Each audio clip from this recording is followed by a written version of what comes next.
Assalamualaikum warahmatullahi wabarakatuh. Hari ini saya akan menyampaikan tugas 3.1.A.7 demonstrasi kontekstual pengambilan keputusan sebagai pemimpin pembelajaran.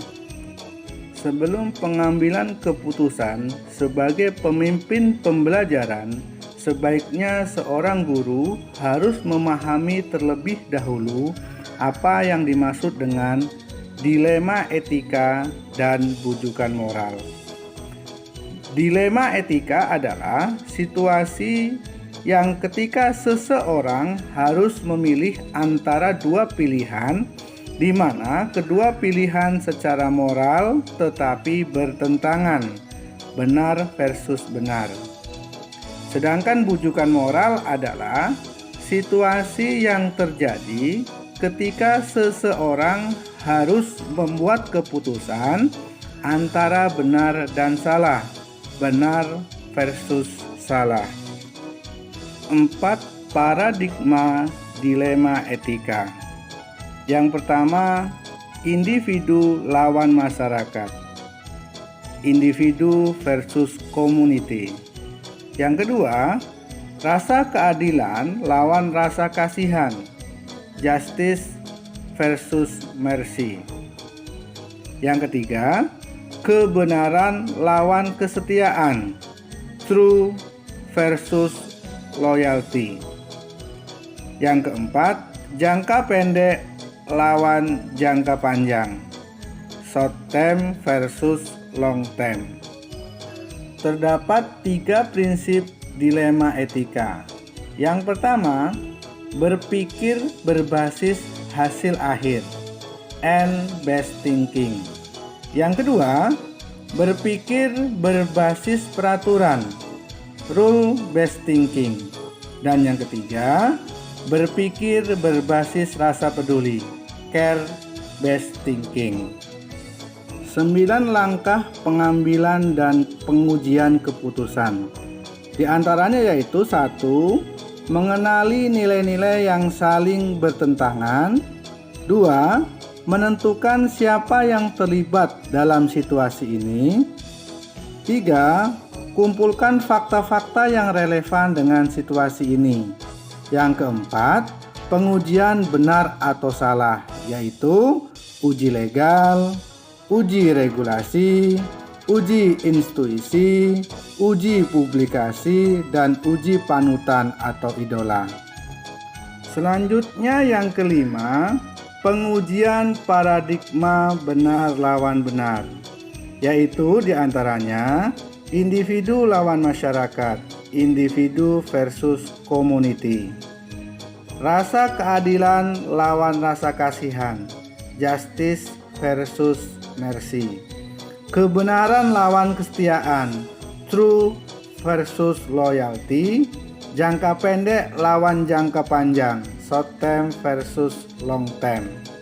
Yang keenam, melakukan prinsip resolusi, yaitu berpikir berbasis hasil akhir, and best thinking, berpikir berbasis peraturan, rule based thinking, berpikir berbasis rasa peduli, care based thinking. Yang ketujuh, investigasi opsi trilema. Yang kedelapan, buat keputusan. Dan yang kesembilan, lihat lagi keputusan dan refleksikan. Setelah mempelajari cara pengambilan keputusan, selanjutnya kita terapkan untuk menjawab pertanyaan-pertanyaan yang ada pada LMS, yaitu 1. Apa rencana ke depan dalam menjalani pengambilan keputusan yang mengandung unsur dilema etika? Bagaimana Anda bisa mengukur efektivitas pengambilan keputusan Anda? Siapa yang akan membantu atau mendampingi Anda? Kedepan, jika saya mengalami permasalahan dalam mengambil keputusan, saya akan menerapkan 9 langkah pengambilan dan pengujian keputusan seperti yang ada pada modul 3.1.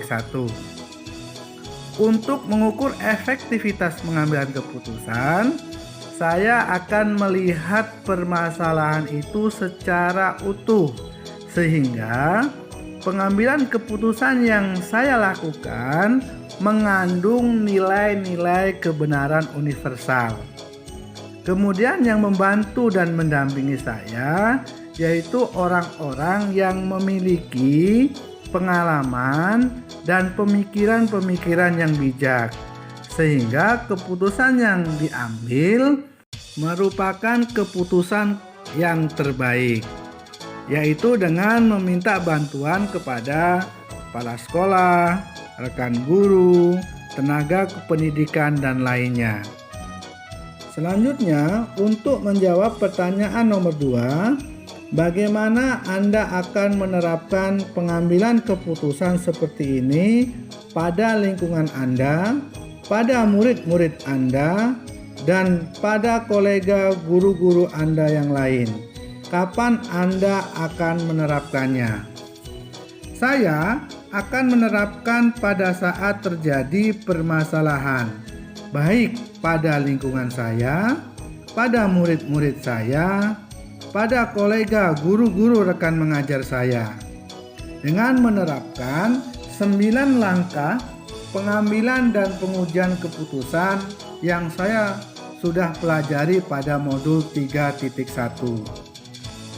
Selanjutnya, pertanyaan nomor 3, kejelasan suara atau tulisan di video atau blok naratif Anda, format apa yang akan digunakan? Sudahkah Anda mengujinya atau membacanya dan melihat hasilnya? Membayangkan bila orang lain membaca tulisan Anda. Dari video yang sudah saya buat, saya memperhatikan suara yang jelas, tulisan yang mudah dibaca, kemudian menggunakan format MP4, serta menguji terlebih dahulu video yang sudah saya buat.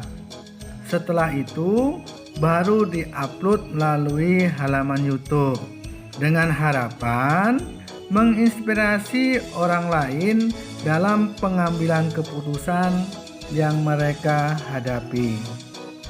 Selanjutnya, pertanyaan yang keempat atau pertanyaan terakhir, durasi waktu atau panjang tulisan apakah sudah diuji untuk maksimal dan minimal waktu bicara? Atau apakah sudah ditinjau isi dan panjang tulisan Anda dan kepadatan atau intisari materi yang Anda ingin sampaikan? Saya sudah berusaha dengan maksimal, yaitu dengan panjang waktu, durasi waktu, panjang tulisan, waktu maksimal dan minimal dalam berbicara. Saya sudah berusaha secara maksimal, sehingga materi yang ada dalam video yang saya buat singkat, padat, dan jelas, dengan harapan mudah untuk dipahami dari video yang sudah saya buat. Itulah presentasi yang dapat saya sampaikan. Mohon maaf bila ada kata-kata yang tidak berkenan di hati Bapak Ibu sekalian. Terima kasih, salam dan bahagia.